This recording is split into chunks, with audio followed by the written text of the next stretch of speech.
The cold don't care if you're white or Apache. It just takes. Sam Thornton heard the wind first, howling through the canyon like a wounded thing, then saw the smoke. Wrong color, kerosene, not wood.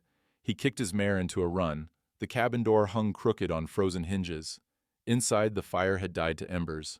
A woman lay curled near the hearth, one hand stretched toward the ash, the other clutching something charred and black.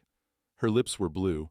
Frost clung to her hair like spiderwebs. Sam dropped to his knees, pressed two fingers to her throat, faint pulse. He wrapped his coat around her shoulders, lifted her close to the heat, fed the coals with kindling from his saddlebag. Her eyes opened, dark, furious. They fixed on the cavalry insignia stitched into his saddle leather. She spat blood at his boots. He'd seen that look before, on the faces of women whose kin he'd killed. Sam wiped the blood from his boot with his sleeve, didn't say a word, just kept feeding the fire, piece by piece, until the flames climbed high enough to throw heat across the room.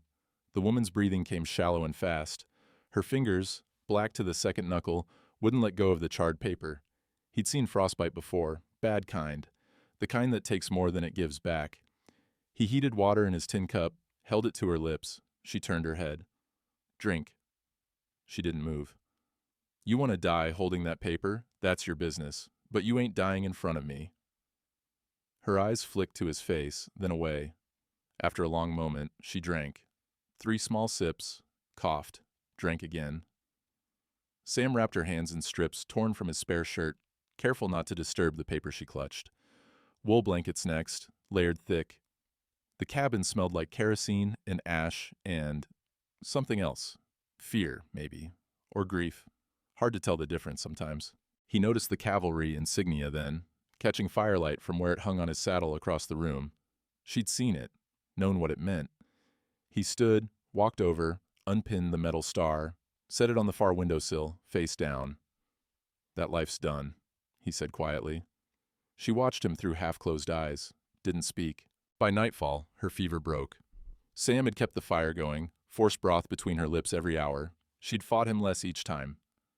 Now she lay still, breathing steady, her gaze following him as he moved around the cabin. "What's your name?" he asked. Silence. "Mine's Sam. Used to scout for the cavalry. Don't anymore." More silence. Then so quiet he almost missed it. "Ayanna," he nodded. "That's a good name." "They call me Anna." Her voice scraped like stone on stone. "Easier for them." "Who's them?" "Everyone." Sam poured coffee, set the cup within her reach. She didn't take it, just stared at the burned paper still gripped in her damaged hand. "My husband," she said finally. "Tom Redfeather. Died 6 months back. Fever." She paused. "White man, good man. Bought this ranch legal 1869. Paid $200. Her jaw tightened. "Had a deed to prove it." Sam looked at the charred scrap. "That it?" "What's left?" "Fire. 3 days ago." Her eyes met his, sharp now. Smelled wrong. Not wood, kerosene. The word hung in the air between them. Sam crouched by the hearth, examined the ash pile. Char patterns told stories if you knew how to read them. This one said arson, clear as daylight. "You been alone all winter?" "Yes." "Town won't trade with you?" "No." "Why not?" Anna's laugh was bitter, broken. "I'm Apache. He was white. That made me acceptable when he was alive. Now I'm just—" She stopped. "What I've always been." Sam felt the weight of that, knew it in his bones. He'd carried his own brand of exile since he'd left the cavalry. Different reasons, same loneliness. "You got family?" he asked. "Apache kin?" "Not anymore. Tom's people didn't claim me either." She shifted slightly, winced. "I'm between, don't belong nowhere." The fire popped, sparks climbed toward the chimney. "The deed," Sam said. "Why'd someone burn your cabin?" Anna's fingers tightened on the paper scrap. "Because without it, the ranch is just land. And land don't belong to Apache widows, not in this territory." "Who wants it?" "Don't know for certain, but 3 months back a man came. From town, offered me $50 to leave." She paused. "Called it charity." "You take it?" "No." "He come back?" "Twice more. Last time he stopped asking nice." Sam stood, walked to the window. Dawn was coming, pale and cold. In the distance, smoke rose from the valley. The town, 5 miles off. He'd avoided it for months. Towns asked questions. Towns remembered cavalry scouts. But a woman alone in a burned cabin, clutching a destroyed deed, that was the kind of wrong that stuck in a man's throat. "I'll help you," he said. Anna stared at him. "Why?"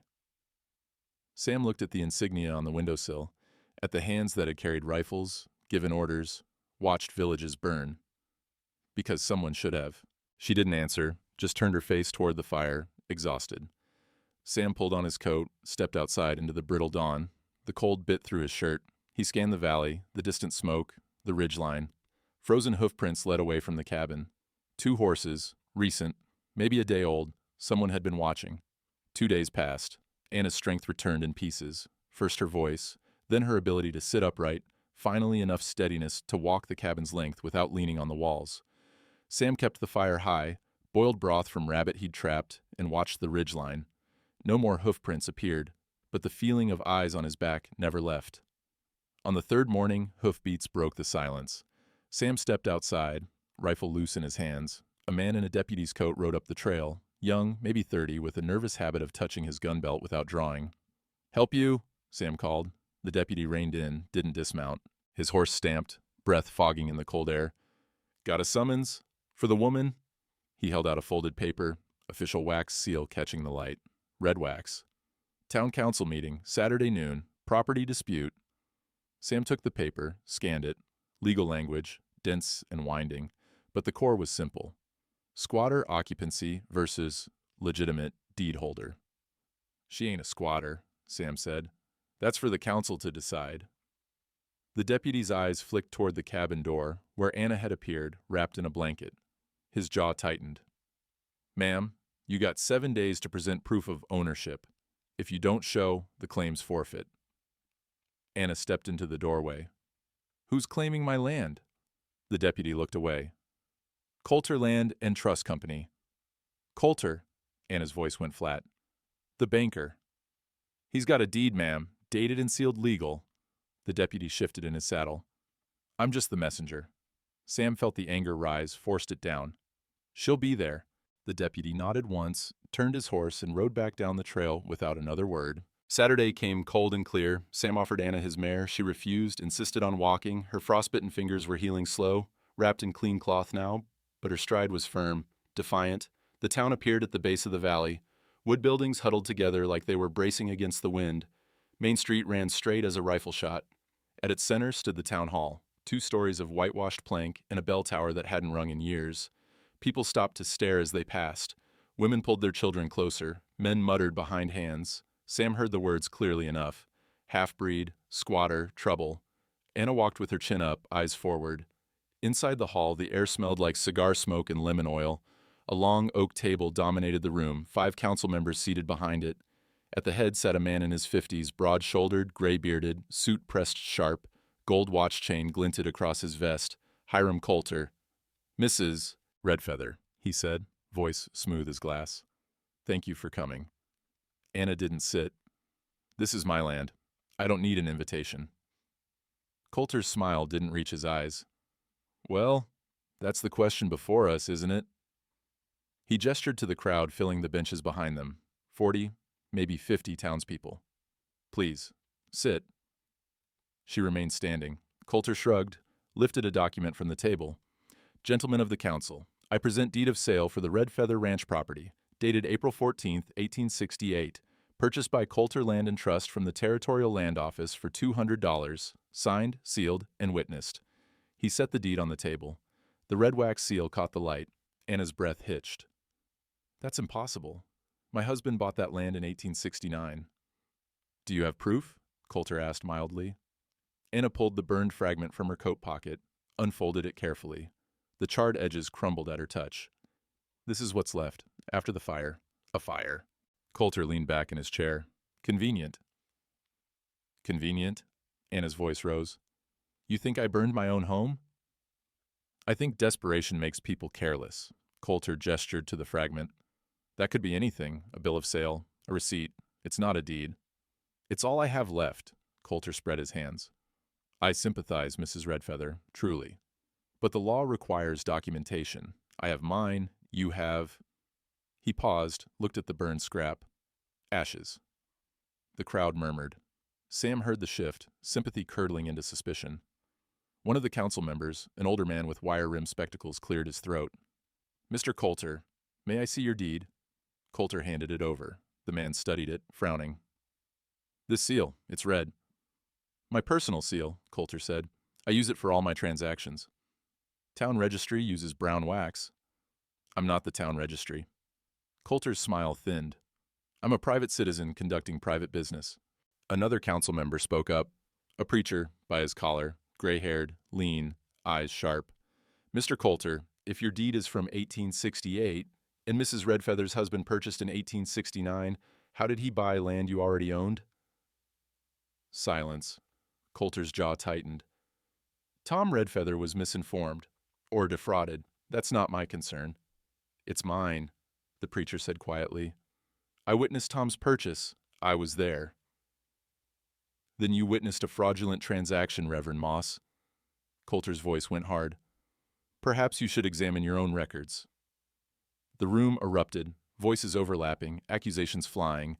The council chairman banged his gavel 3 times before order returned. "Enough!" The chairman looked at Anna. "Mrs. Redfeather, do you have any documentation besides this fragment? Marriage license, bill of sale, witness testimony?" Anna's hands shook. "My husband is dead. The deed is burned. What else can I give you?" "Then I'm afraid." "She's a squatter," someone shouted from the crowd. "Apache liar. Half-breed got no rights. Throw her out." The gavel slammed again. The chairman's face was stone. "Mrs. Redfeather, this council rules you have 7 days to produce the original deed, a verified copy, or documented proof of purchase. If you cannot, the property reverts to Mr. Coulter's claim." He paused. "This meeting is adjourned." Anna stood frozen. The crowd pressed closer, voices rising. Sam put his hand on her shoulder, felt her trembling beneath the blanket. Coulter stood, buttoned his coat, and smiled. "I'm a generous man, Mrs. Redfeather. I'll offer you $50 to vacate peacefully. That's more than fair." Anna stared at him. "My husband paid $200. "Your husband is dead." Coulter's smile never wavered. $50. Think about it." He walked out. The crowd parted for him like water. Outside, the sun had climbed high, but the air felt colder than before. Anna stood on the church steps, staring at nothing. Sam watched the townspeople scatter, heard the whispers trailing behind them like smoke. The banker's smile had been sharp as broken glass. He had the law. Anna had ashes. They walked Main Street in silence. The town watched from windows and doorways, faces pale behind glass. No one spoke. No one moved to help. A child picked up a stone from the gutter. His mother didn't stop him. The rock hit the dirt 3 feet behind Anna, raising a small puff of dust. Sam turned, met the woman's eyes. She looked away. Another stone. This one closer. Anna kept walking, head high, but Sam saw her hands clench inside the cloth wrappings. They reached the end of Main Street where the buildings gave way to scrub and dust. Sam was about to suggest they head back toward his cabin when a door opened to their left. A small woman stepped out, Chinese, maybe 35, wearing a work apron stained with soap. Her shop sign read Chen Laundry in painted letters. She carried a tin dipper of water. "Here," she said quietly, offering it to Anna. Anna took it, drank. The woman's hands were rough, reddened from lie and labor. "Thank you," Anna said. Behind them, the street had gone still, watching. The woman, Maggie Chen, Sam remembered from years back, glanced toward the watching townspeople, then back at Anna. "Coulter took my deed too," she said, voice low. 1867, same red seal. Sam straightened. "He took your shop?" "He tried. I fought, lost anyway." Maggie wiped her hands on her apron. "He owns the building now. I pay rent to work in my own laundry." Anna's eyes narrowed. "How?" "Fire. Convenient fire." Maggie's mouth formed a thin line. "My deed burned. His appeared." Sam felt something shift in his chest, a pattern forming, edges sharpening. Maggie reached into her apron pocket, pulled out a small brass key. She pressed it into Sam's palm, closed his fingers around it. "Back door," she whispered. "Shares an alley with the bank. You might need it someday." Before Sam could respond, she turned and went back inside. The door clicked shut. Sam pocketed the key. Anna stared at the closed door. "She's risking everything." "She already lost everything," Sam said. "Now she's just choosing how she loses it." They walked the rest of the way in silence. Back at Sam's cabin, Anna unfolded the burned deed fragment on the table. Her damaged fingers moved carefully, spreading the brittle paper flat. Sam lit a lantern, held it close. The front showed partial text. Deed of sale, Red Feather property, $200. The rest was ash. Anna turned it over. The reverse side showed handwriting, cramped, precise, different from the printed front. "Look," she said. Sam leaned in. The writing was faint, scorched but legible. Transfer pending, April 1869, HC. HC, Sam said. Hiram Coulter. This isn't Tom's writing. Anna's voice was steady now, focused. Tom wrote large, loose. This is small, controlled. Coulter wrote on your deed? Before the fire. Anna's eyes met his. Before Tom died. Sam straightened. The pieces weren't fitting, they were colliding. Coulter's deed dated 1868. Tom's purchase, 1869. Coulter's handwriting on Tom's deed before it burned. He planned this, Sam said slowly. Before your husband was even gone? Anna nodded. The deed was switched. Had to be. Tom kept it in a lockbox. I found the box open after he died. Thought I'd just forgotten to close it. Someone came in while I was burying him. The cabin went quiet except for the fire's crackle. Sam walked to the window, looked toward the valley where Anna's burned cabin stood, a black scar on the hillside. I'm riding out there, he said, nay, all night. Why? Fires leave evidence. So do liars. The moon was high when Sam reached the ruins. The cabin's bones stood stark against the sky, charred beams, collapsed roof, walls reduced to ribs of blackened wood. He tied his mare upwind, walked the perimeter slow.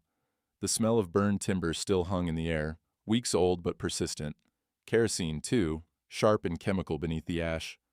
He found the kerosene can in the rubble behind where the back wall had stood. It was intact, barely scorched. Someone had used it, then tossed it aside after the fire caught. Sam picked it up, still had fuel inside, fresh. He kept searching. Near the collapsed doorway, half buried in ash, something pale caught the moonlight. Sam crouched, brushed away the debris. A kerchief, silk, expensive. He lifted it carefully. Embroidered in one corner, HC. The fabric still smelled like cologne, sandalwood, heavy and distinct, the kind a man wore to announce himself.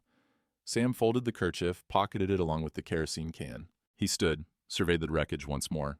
The burn pattern was wrong, too even, too fast. Wood fires spread slow, climb high. This one had started at the base, circled the structure, deliberate, efficient, professional.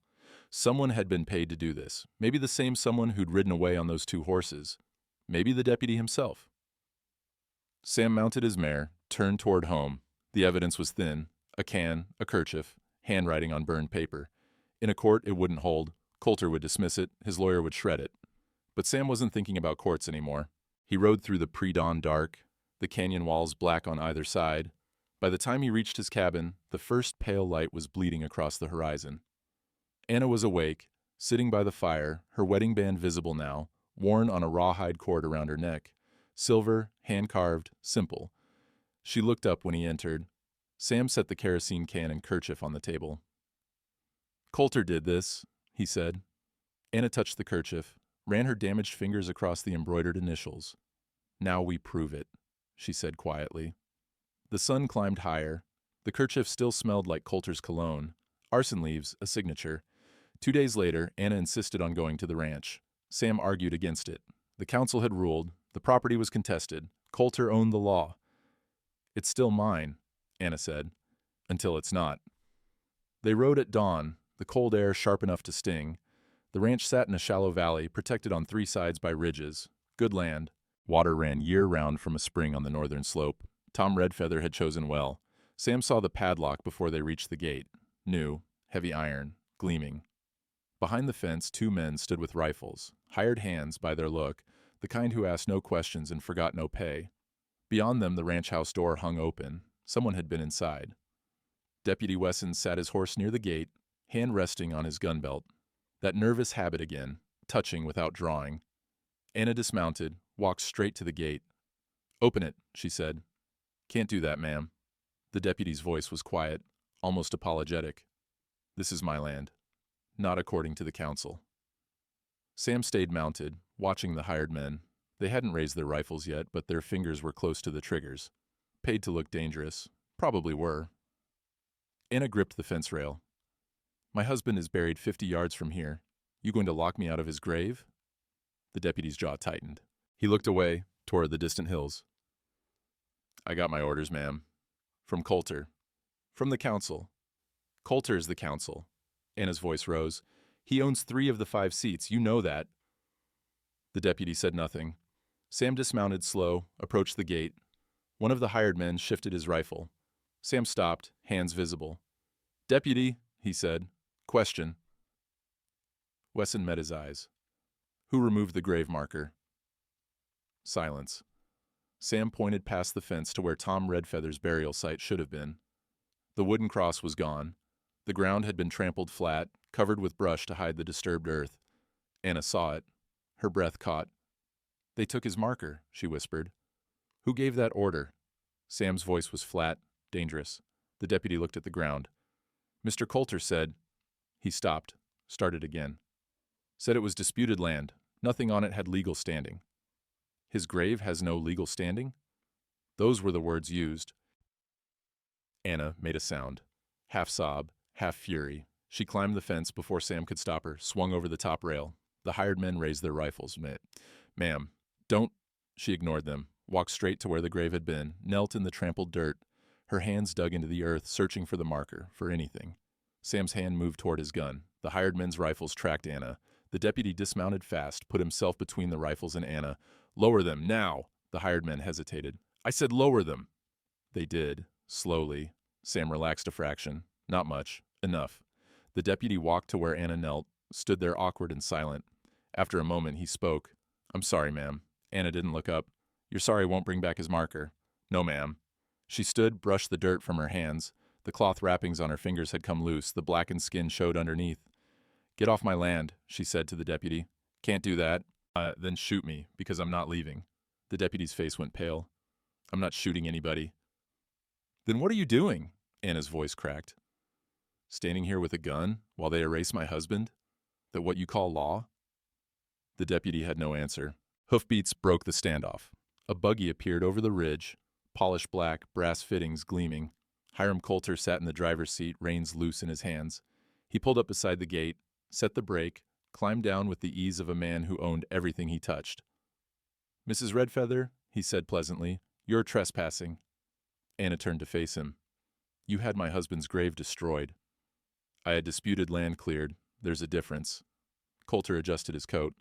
The law says this property belongs to me. The grave marker had no documented authorization. He's buried here. Then you should have kept better records. Coulter reached into his coat pocket, pulled out a folded stack of bills. $50. My offer stands. Take it and leave peacefully. Sam stepped forward. She's not leaving. Coulter looked at him for the first time, a long, measuring look. And you are? The man who found this at her cabin. Sam pulled out the kerchief, held it up. The embroidered HC caught the sunlight. Coulter's expression didn't change. My kerchief. I wondered where that went. Found it at the burn site. Did you? Coulter smiled. Someone must have stolen it. I lose things all the time. Hazard of public life. Sam pulled out the kerosene can next. This was there too. Still had fuel in it. Remarkable. Coulter's voice stayed smooth. You're suggesting I burned the cabin myself? I'm saying someone did. Someone you paid. Prove it. Sam looked at the deputy. Wesson had gone rigid, eyes fixed on the kerchief in Sam's hand. Deputy, Sam said, you were here before us. You know what happened. The deputy's hand moved to his gun belt, that nervous touch again. But this time, his eyes met Anna's. He stopped, swallowed hard. I can't what? Coulter's voice went sharp. Deputy Wesson, do your job. Wesson looked at his uncle, at Anna, at the trampled grave-size.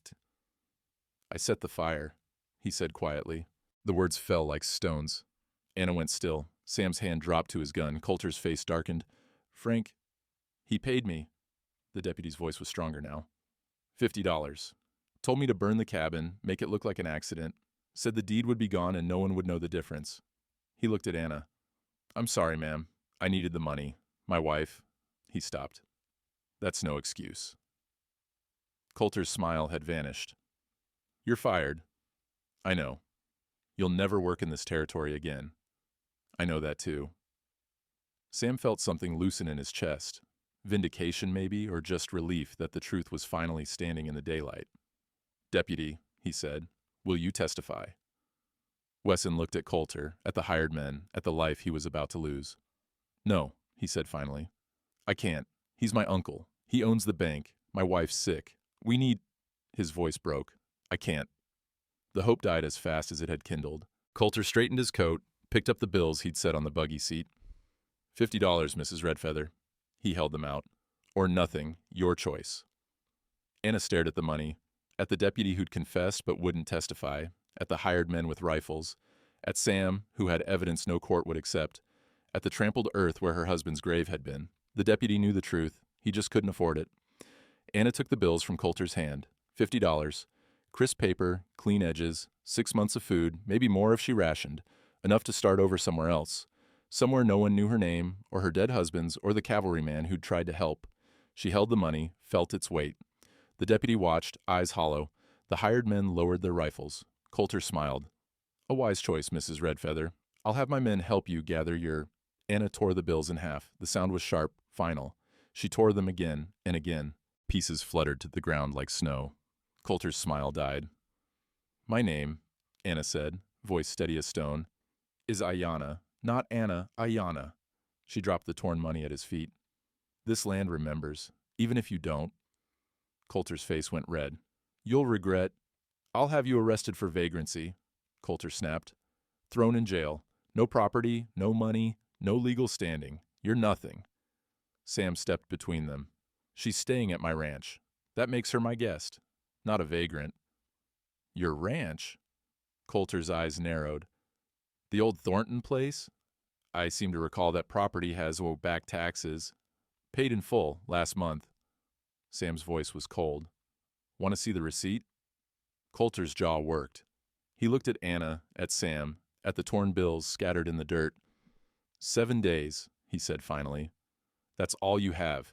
After that, this land is mine. And if I see you here again... He turned to the deputy. Arrest her for trespassing. The deputy said nothing, just stared at his boots.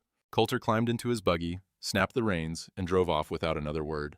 The hired men followed on foot, rifles slung over their shoulders. The deputy stayed. He picked up one of the torn bills, turned it over in his hands.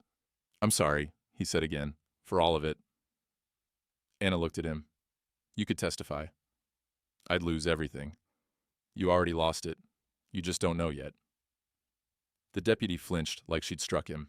He dropped the torn bill, mounted his horse, and rode away slow, shoulders hunched. Sam and Anna stood alone at the gate. The ranch stretched beyond the fence, empty, locked, occupied by men who'd never worked a day on this land. The springs still ran, the grass still grew, the earth still remembered Tom Redfeather, even if his marker was gone. Anna reached up, pulled the rawhide cord from around her neck. The wedding band swung free, silver, hand-carved, simple. She held it to the light, inscription visible on the inside, 2 rivers, 1 heart. Tom made this, she said quietly, from his stirrup silver, said we were 2 rivers flowing into 1 valley. She closed her fist around it. He was wrong.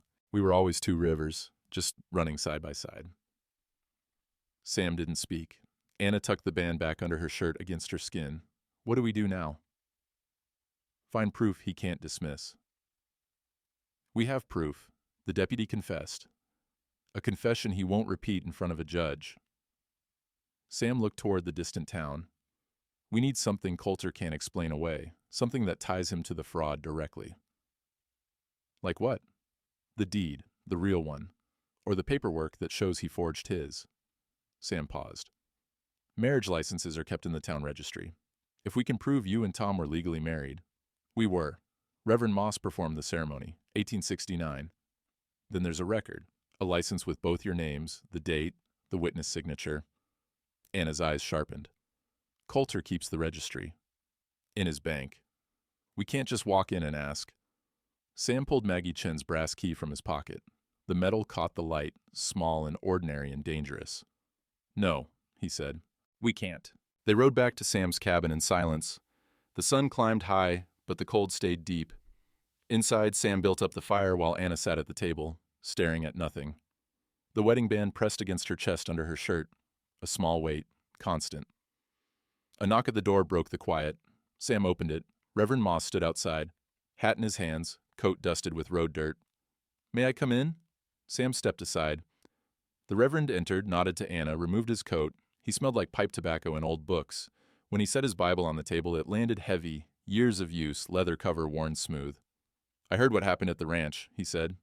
"News travels," Sam replied. "It does in small towns." Moss pulled out a chair, sat. "I also heard about the torn money. That took courage, Mrs. Redfeather." Anna said nothing. Moss opened his Bible, but didn't read, just rested his hand on the pages. "I've been thinking about your situation, about Coulter's deed." "Well, thinking won't change it," Anna said. "No, but evidence might." Moss looked up. "That red wax seal on Coulter's deed, it's not standard town registry. Registry uses brown wax, always has. I noticed it at the meeting." Sam leaned forward. So if Coulter's deed has a red seal, and all legitimate town documents have brown seals, then either his deed isn't from the town, or it's a forgery, Sam finished. Moss nodded slowly. "I can't prove that alone, but if someone were to examine the actual registry records, compare the seals, check the dates, they might find inconsistencies." "Someone like you?" Anna asked. "Someone with access to the bank where the registry is kept?" Moss looked at Sam. "I don't have that access." Sam pulled out Maggie's key, set it on the table. Moss stared at it. "Where did you get that?" "A friend. A friend who shares an alley with the bank." "Yes." Moss closed his Bible, stood. "I didn't hear that, but I'll be praying for a miracle tonight." He walked to the door, paused. "Midnight. The deputy does his rounds at 11. After that, Main Street's empty until dawn." He left his Bible on the table. Sam picked it up after the door closed. Inside the front cover, sketched in pencil, a simple map, the bank's back window, the alley, the laundry shop, the registry office on the second floor. Anna looked at the sketch, then at Sam. "We do this," she said. "We're breaking the law. We don't do this. Coulter gets away with breaking it." Outside, the sun began its slow descent. The preacher left his Bible on the table. Inside, a sketch of the bank's back window. Sunday morning came cold and bright. Sam didn't attend church as a rule. Too many questions, too many memories. But Anna insisted. If they were going to break into the bank tonight, she wanted to be seen in daylight first. Visible. Present, not hiding. The church sat at the edge of Main Street, white clapboard with a crooked steeple. People gathered on the steps before service, talking in low voices. The conversation stopped when Anna and Sam approached.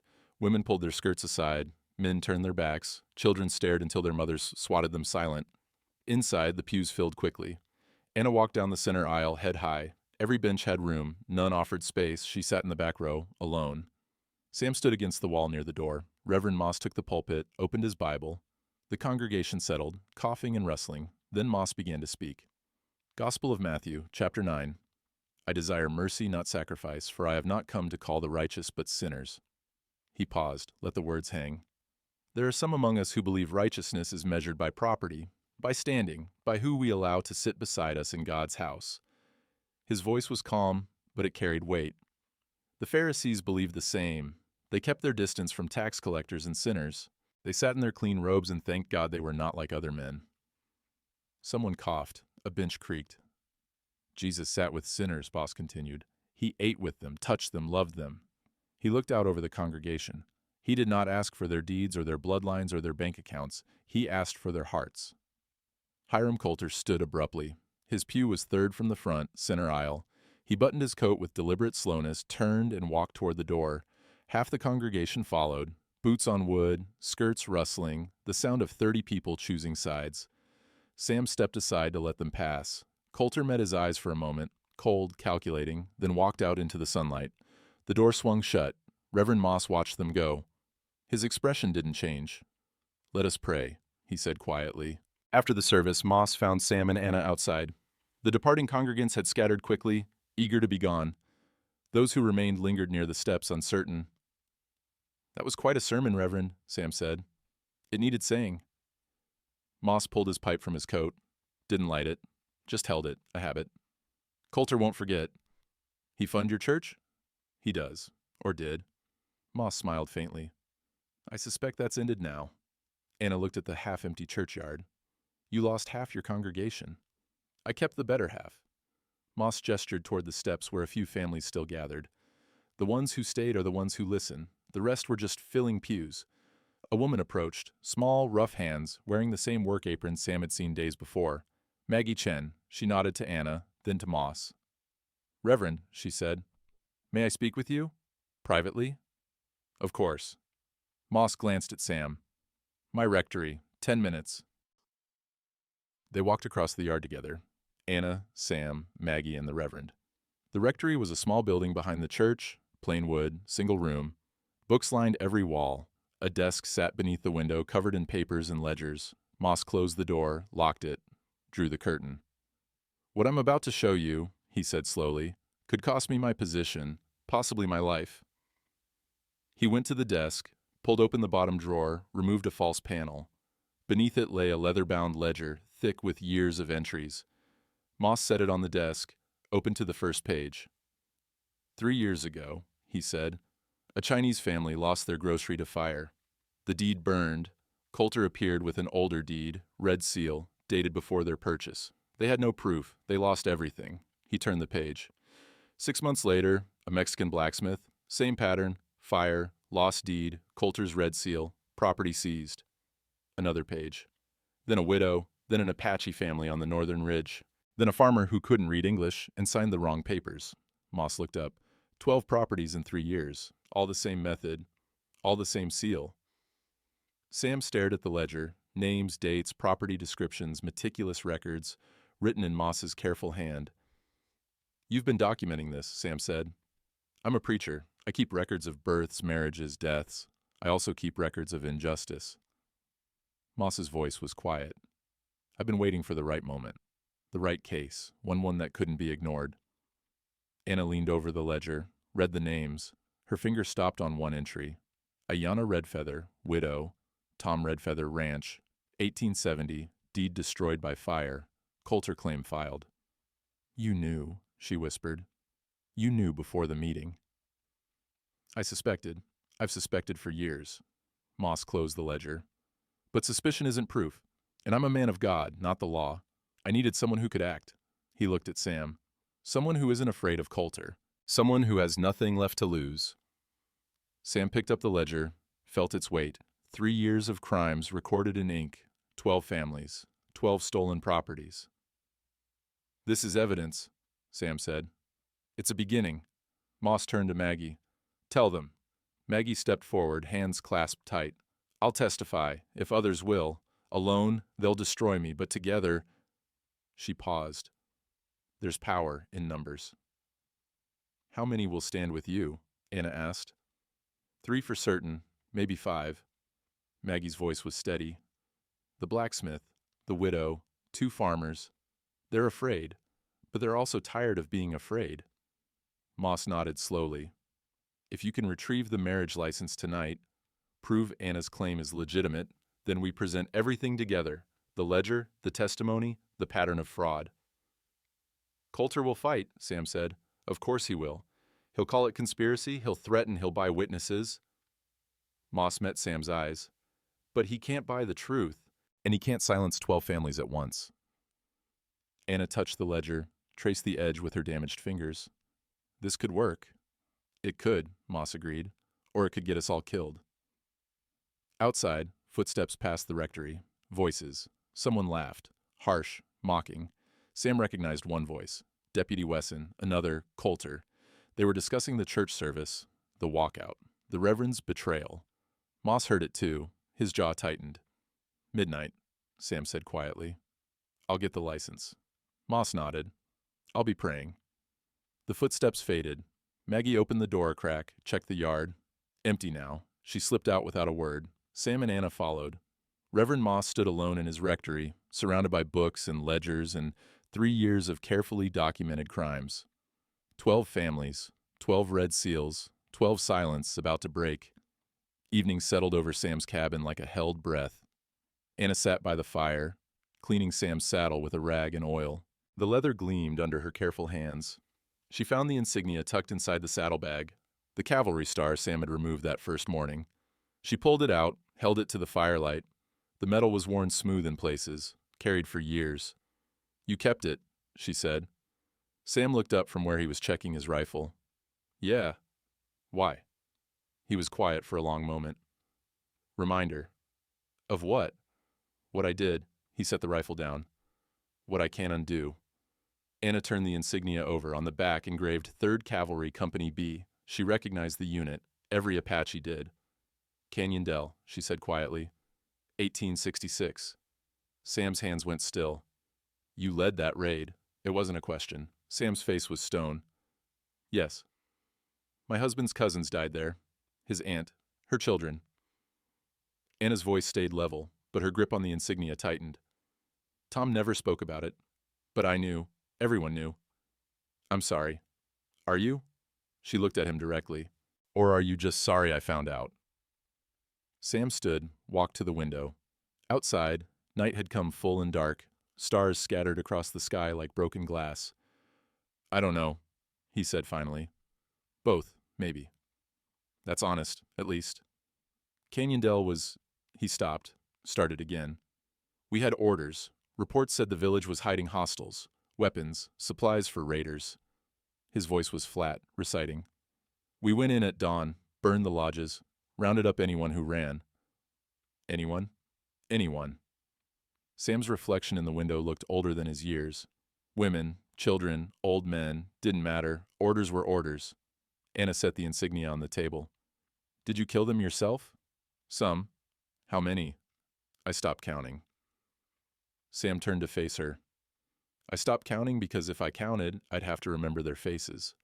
And if I remembered their faces, I couldn't keep doing what I was told to do." The fire crackled. The room felt smaller. "Why'd you leave the cavalry?" Anna asked. "Because I started counting again." Sam's jaw worked. Started remembering. Started seeing their faces in every Apache camp we passed. Every woman, every child. He paused. Started wondering if the orders were right, or if I'd just been following them because it was easier than asking questions. Anna stood, walked to where he stood. She was close enough to see the lines around his eyes, the gray in his beard, the weight he carried in his shoulders. "If I'd been at Canyon Dell," she said, "would you have killed me too?" Sam met her eyes. "I don't know." "Yes, you do." "Then yes." His voice broke. "Yes. If you'd run, if you'd fought, if you'd just been there, yes, I would have." Anna's breath caught. She took a step back. "That's what I can't forgive," Sam said. "Not what I did, what I would have done, what I was." He looked at the insignia on the table. "I'm not that man anymore, but I was, and I can't change it." The silence stretched. Anna touched the wedding band under her shirt, felt the inscription through the fabric. 2 rivers, 1 heart. Tom had believed that. Believed 2 people from different worlds could flow together. She'd never been sure, not even when he was alive. Now she stood in a cabin with a man who'd killed her people, who'd carried out orders without question, who'd burned villages and called it duty, and he was the only one willing to fight for her.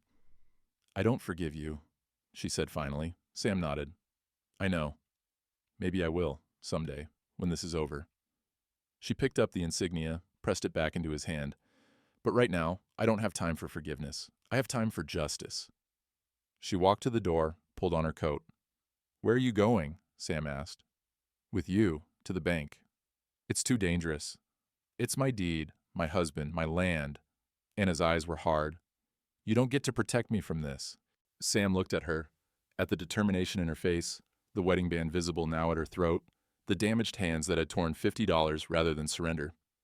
"All right," he said. Midnight came cold and clear. They rode into town on foot, leaving the horses a mile out. Main Street was dark, except for a single lamp burning in the saloon. Voices drifted out, men drinking, gambling, unaware. Sam and Anna moved through the alley behind the laundry shop. The smell of lye soap still hung in the air, sharp and chemical. Maggie's brass key fit the lock smooth as oil. Inside, the laundry was dark. Rows of hanging shirts ghosted in the shadows. Sam found the back door, the one that opened onto the shared alley. The bank's rear window was 10 feet away. No lights inside, no movement. Sam used his knife to work the window latch. Old mechanism, poorly maintained. It gave with a soft click. He pushed the window up, wincing at the scrape of wood on wood. They waited, listened, nothing. Sam climbed through first, dropped silently to the floor inside. The bank office smelled like leather and ink and cigars. Coulter's desk sat near the front window, papers stacked neat. The safe stood against the far wall, iron door, combination lock. But the registry wasn't in the safe. It was on a shelf behind the desk, leather-bound, thick with years of records. Sam pulled it down, opened it carefully.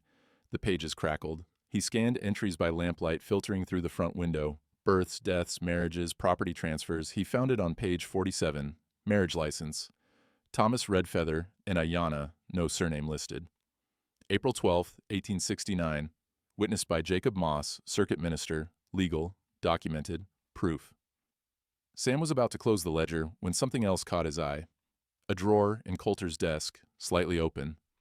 Inside, a stack of blank deed papers, and beside them, a wooden box.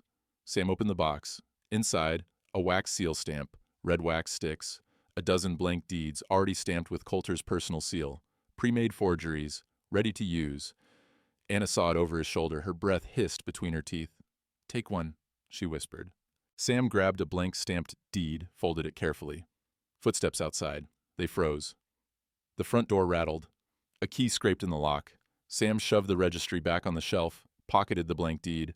Anna was already at the window. They climbed through, dropped to the alley, ran. Behind them, lamplight flared in the bank office. A voice, Coulter's, shouted something. They didn't stop. By the time they reached the horses, Sam's heart was hammering. Anna's face was pale in the starlight. "Did he see us?" she asked. "Don't know." They rode hard into the darkness. The license was proof. The blank deeds were a confession. Sunday dawn broke cold over the river. The baptism was a monthly tradition. Reverend Moss standing waist-deep in the current, calling believers forward to be cleansed. The whole town gathered for it, believers and skeptics alike. It was spectacle as much as sacrament. Sam and Anna rode in as the sun climbed. 60 people or more lined the riverbank, families in Sunday clothes, children skipping stones, men smoking pipes. The water ran fast and clear, ice still clinging to the edges where the current slowed. Coulter stood near the front, talking with the council members.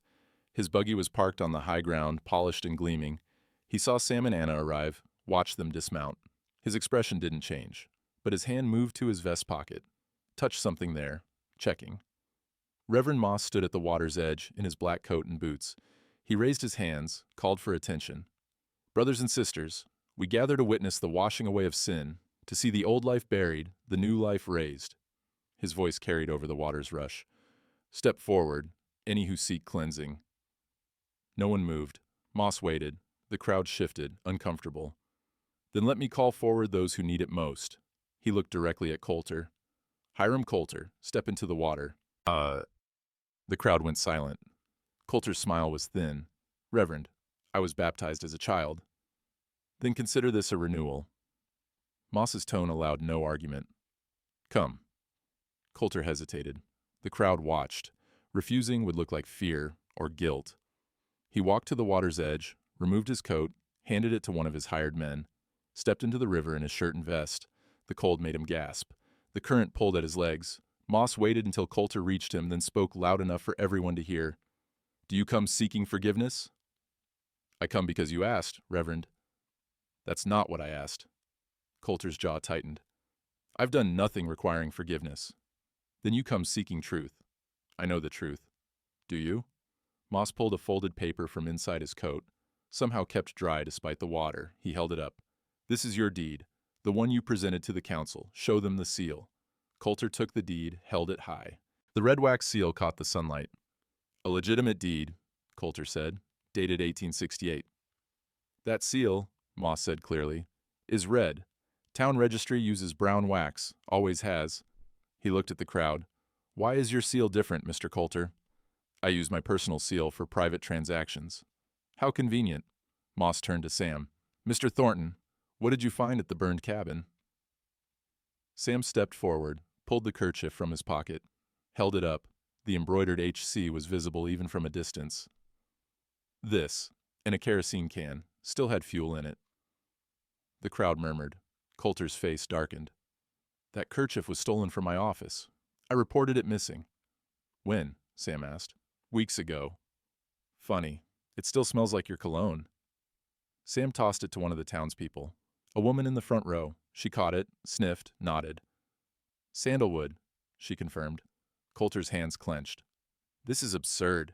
You're accusing me of arson based on a stolen kerchief? No. Reverend Moss gestured to the riverbank. Maggie Chin stepped forward, carrying the leather ledger. I'm accusing you of systematic fraud. Maggie opened the ledger, began to read. Chin Family Grocery, 1867, fire, deed destroyed, Coulter claim, red seal. She turned the page. Rodriguez Blacksmith, 1868, fire, deed destroyed, Coulter claim, red seal. Another page. Widow Harriet Mills, 1869, husband dies, deed goes missing, Coulter claim, red seal. She kept reading. The crowd's murmurs grew louder. 12 names, 12 properties, 12 red seals. When Maggie finished, she looked at Coulter. You took my laundry. I'll testify to that.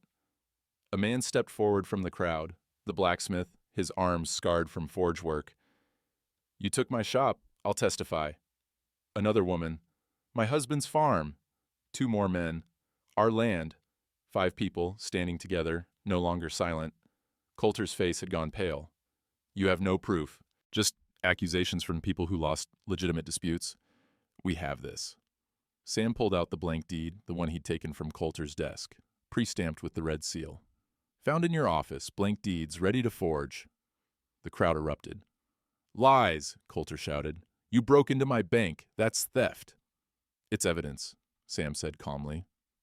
Anna stepped into the water then, walked until she stood beside Moss. She pulled the wedding band from around her neck, held it high. Sunlight caught the inscription. 2 rivers, 1 heart, she read.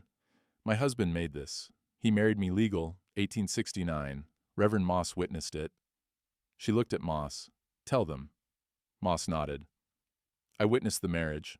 I signed the license. It's recorded in the town registry, which is kept in Mr. Coulter's bank. Then prove it, Coulter snarled. Show them the license. Sam pulled it from his coat. The paper was damp from the river spray, but the writing was clear. He handed it to the nearest council member. The man read it, passed it to the next. Murmurs spread. It's legitimate, the council member said. Signed and dated, April 1869. Coulter's composure cracked. That doesn't prove... It proves she's Tom Redfeather's legal widow, Moss interrupted, which means she inherited his property, which means your claim is fraudulent. The deputy, Frank Wesson, had been standing at the edge of the crowd. Now he pushed forward, face ashen. Uncle, he said quietly. Stop.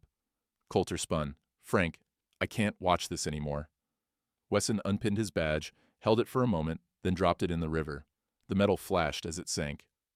I set that fire. You paid me. $50. His voice was shaking. I won't lie anymore. Not even for you. The crowd's noise rose to a roar. Coulter lunged toward the bank, but 2 men blocked him. The blacksmith, one of the farmers. Counsel, Moss called over the chaos. You've heard the evidence. Seen the pattern. What say you? The council members huddled. Brief, urgent conversation. Then the chairman stepped forward. We vote to investigate all of Mr. Coulter's property claims. Immediately. He looked at Anna. Mrs. Redfeather's deed is restored pending review. The ranch is hers. Anna's knees buckled. Sam caught her arm, steadied her. Coulter was shouting, threatening lawsuits, demanding justice. But the crowd had turned. They pressed closer, angry now, calling for the marshal, for territorial law, for his arrest. 2 men grabbed Coulter's arms, held him. Anna stood in the river, water soaking her skirt, wedding band still clutched in her hand. She looked at Sam, then at Coulter. I forgive you, she said. The crowd went quiet. For Canyon Dell, Anna continued, looking at Sam now. For the raids, for the people you killed. Her voice carried across the water. I forgive you. In front of everyone. Sam's breath caught. Anna turned to the townspeople. He killed my kin, but he fought for me when none of you would. That's what mercy looks like. Not forgetting, choosing different. The silence was absolute. Then Maggie Chin began to clap. Slow, deliberate. The blacksmith joined her, then the widow, then others. Coulter stood in the river, shaking with rage, held by men he'd once controlled. The river washed lies, the sun caught truth, and the whole town had to watch. The council convened on the riverbank, still in their Sunday clothes, boots muddy from the water's edge. They didn't wait for a formal meeting hall. The evidence was too heavy, the crowd too angry. Chairman Porter, a grain merchant, gray-haired and cautious, called for order, got it after 3 tries. All in favor of freezing Coulter's bank accounts pending territorial investigation? 5 hands rose, unanimous. All in favor of restoring Anna Redfeather's ranch deed, effective immediately? 5 hands again. All in favor of summoning the territorial marshal to investigate charges of fraud, arson, and conspiracy? 5 hands. No hesitation this time.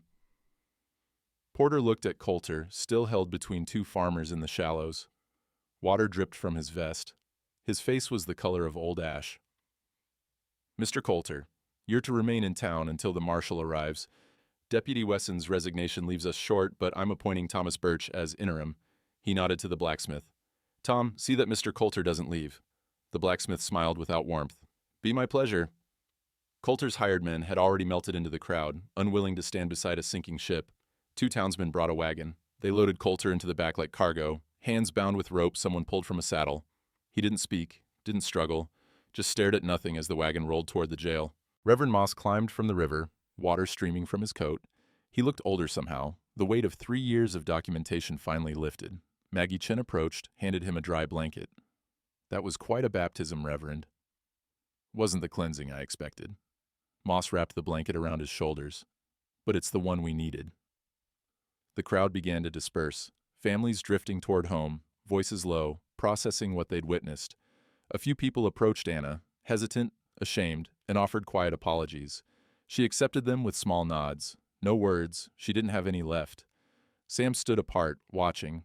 His hands shook slightly, leftover tension from the confrontation or maybe from what Anna had said. I forgive you, in front of everyone. He didn't feel forgiven, felt exposed, raw, but lighter somehow. Deputy Wesson, former deputy, sat alone on a rock by the water, staring at where his badge had sunk. Sam walked over, stood beside him. That took courage, Sam said. Wesson laughed bitterly. Took long enough. You did it. That's what matters. I destroyed my family. My uncle will never speak to me again. My wife, he stopped. I don't know if she'll forgive this. Give her time. Wesson looked up. Mrs. Redfeather forgave you, for Canyon Dell. He shook his head. How does someone do that? Sam didn't have an answer. I don't know, but I'm not fool enough to waste it. They sat in silence for a moment, 2 men on opposite sides of a confession, both uncertain what came next. Finally, Wesson stood. I'll testify. When the marshal comes, everything, the fire, the money, the orders. He met Sam's eyes. It won't fix what I did, but it's a start. Sam nodded. It is. Wesson walked away slow, shoulders bent under the weight of truth. 1 week later, Anna and Sam rode to the ranch. The padlock was gone. The hired men vanished. The gate stood open. Inside, the land waited. Quiet, patient, unchanged by human jung. The spring still ran. The grass still grew. Tom Redfeather's gravesite had been restored. A new marker planted deep. Thomas Redfeather. 1840 to 1869. 2 rivers, 1 heart.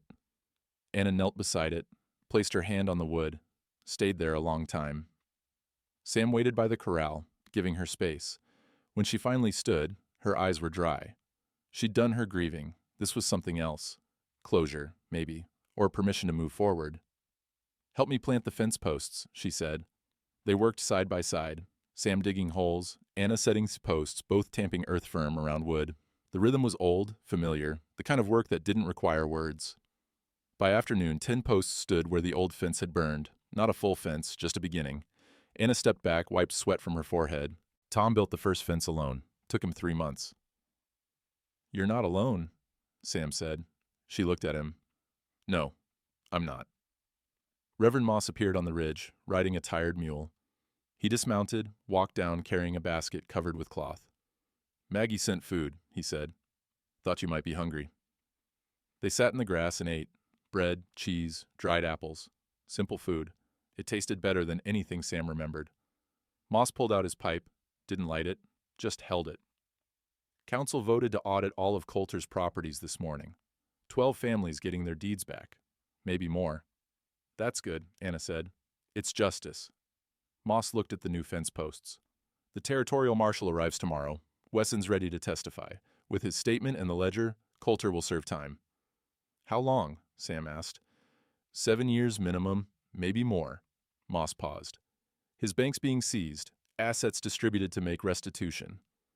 Anna said nothing, just stared at the distant hills. After Moss left, she and Sam returned to work. They planted wildflower seeds on Tom's grave, purple and gold, the kind that grew wild on the ridge. Then Sam carried a young apple sapling from his saddlebag, planted it near the cabin foundation. What's that for? Anna asked. Future. Sam patted earth around the roots. Something that grows slow but lasts. The sun dropped toward the horizon, painting the valley gold.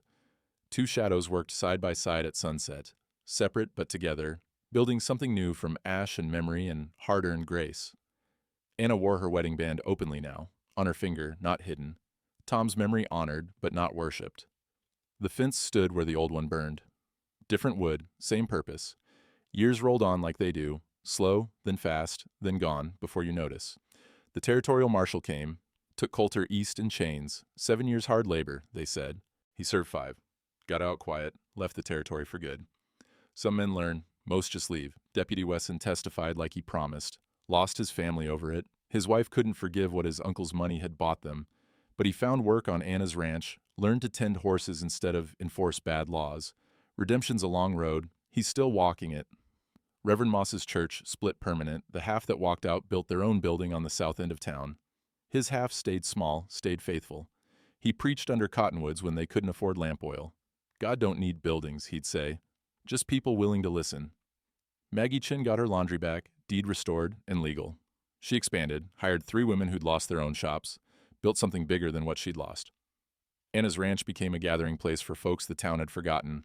Apache, Mexican, Chinese, poor whites who didn't fit nowhere else. She ran it fair, never turned away a soul who needed work or shelter. The land remembered her mercy, so did the people. Sam stayed, built a cabin on the eastern ridge where he could see both the ranch and the valley. Close enough to help, far enough to let Anna build her own life. They worked together when the work demanded it. Fencing, branding, harvest, partnership, not ownership. 2 rivers running side by side. The apple tree he planted bore fruit after 7 years. Anna shared it with the town every autumn. Some called it charity. She called it memory. Tom's land, feeding people who'd once wanted her gone. That wedding band still rests on her hand, silver worn smooth. The inscription's faded but not gone. 2 rivers, 1 heart. The dust settled, finally, and what it left behind was worth keeping.